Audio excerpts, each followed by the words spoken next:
Hi everybody, this is John from DM Shower Thoughts, and today one of the questions we're aiming to answer is, as a DM, how to help new players figure out which character class is going to work for them. Well, I find most DMs have an idea for themselves what certain character classes mean in their world, what it'll mean in a team's dynamic, and a lot of times how we think of those classes starts to color the perceptions of our players, even if they aren't necessarily a complete perspective, right? So when you're looking at the different character classes and stuff, really what you're trying to do is find mechanics that will match the story that the player wants to tell. Even if the story of that class doesn't necessarily meet the story that the player came up with. An example of this might be saying that you want like a character that's like an intelligent fighting specialist, that they might be like a sword fighter, but really they have very intense perception and insight. You may start to think, well, that sounds kind of like a fighter. A fighter's mechanics can really lend itself to that style of play. However, it may mean that like a rogue may be a better fit, because really the player is asking for an expertise mechanically in insight and perception, as well as the ability to deal damage. When you look at the 12 character classes from the player's handbook, really as we start to simplify what their mechanics are and what their overall role is mechanically in combat in terms of a team composition, it makes it much easier to find classes or class builds that will better incorporate a player's story and use the mechanics to enable a player to tell their story, rather than trying to fit their story into some kind of preconceived notion of what the classes mean. For example, if you have a character that's very interested in having a patron that they speak to, some other kind of NPC, a lot of DMs may start to assume, oh, maybe a warlock would be a really good fit for them because warlocks have otherworldly patrons. But let's say that the mechanics of warlock don't really satisfy what the player's looking for. The player is like, I want to have a patron that I pray to, and I'm like a very powerful knight that can deal a lot of damage with their sword. It may not be a warlock that they're looking to. They may like the story of a warlock, but the mechanics that better fit might be something like a paladin, right? Or maybe even a barbarian. So just because the class description has a certain kind of lore or description or story with it, that doesn't mean that the mechanics of that class fit best with the story that the player wants to tell.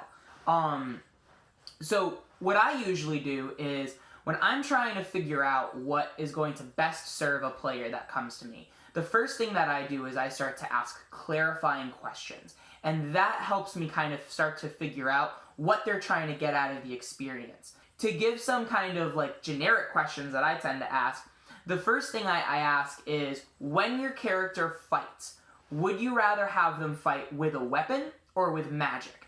And really what that does is it starts to take the 12 main classes and divide them by half. This is also a really good time to mention, I know Artificer exists.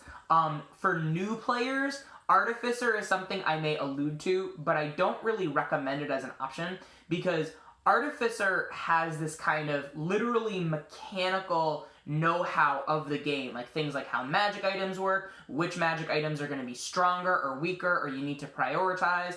You have to manage your attunement slots and your spell slots. There's just a lot going on with Artificer. So that's why I'm kind of sticking to these the first 12 classes.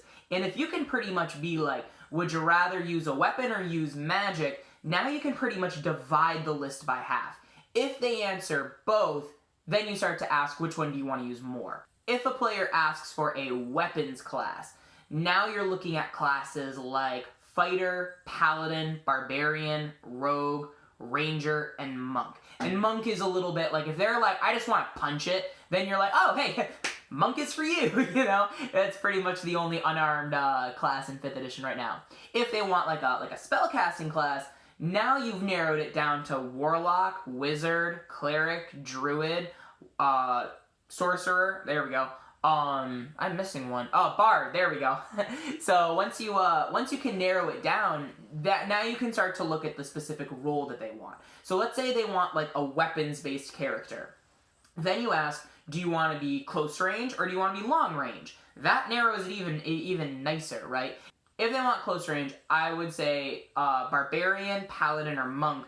I would let them know that Ranger, Rogue, and Fighter can have close range options, but they can also be your long range characters, right? If they ask for magic, I would ask, do you want more damaging type magic or more support magic? And I usually don't say healing because in 5th edition, healing is a little more complicated than just I cast a healing spell every turn. You've got to be a little bit more nuanced as a player than that just someone got damaged, time to cast a healing spell, you know? There's more to it than that. So pretty much if they want like a damaging spellcaster, I'm going to recommend for them a Warlock, a Sorcerer, maybe a type of Wizard or Cleric. If they want more of a support caster, I'm going to recommend a Bard, Druid, maybe a Cleric or a Wizard. And you can see that Wizard and Cleric both kind of overlap between kind of damage and support. And really, that's usually where the conversation starts to be led by the player, where the player gets interested by one of those options. And if they start to get excited and you can kind of figure out with them and guide them without crushing them in a box, now they can start to build their own character and take ownership over it. The last thing I'll say is a lot of times certain DMs will try to heavily suggest a certain class for a new player, one that might be simpler. So I've seen videos on why you should have the new player play a Barbarian or a Monk. And from my experience, I've actually found the opposite to be the case.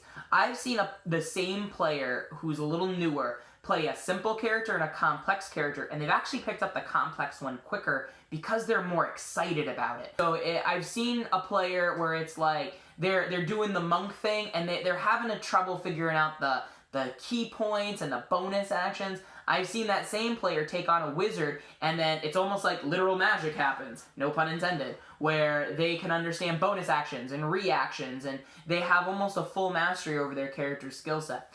I've also seen the opposite, where like a player tries to take on a character class that's a little more complicated than what they really want, and then they get freed up to play how they want when they take more of the weapons-based character.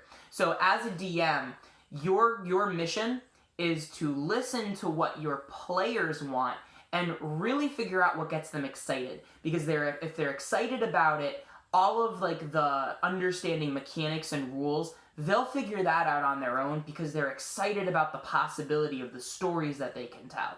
The opposite is not true, right? If you try to force something because you think it's good for them, a lot of times that can start an adversarial relationship between the dungeon master and the player. So it's good to kind of pay attention to, you know, what lights your players up versus what they find kind of boring or what seems like an artificial part of the game that you do because you feel Dungeons and Dragons has to do that, but really your game may be a little bit more fluid if you remove that part. So that's it for today, everybody. If you have any questions, please comment below. Make sure to hit the little subscribe button at the bottom and ring that notification bell so you can see whenever we post a new video here. And remember, game responsibly. Bye-bye now.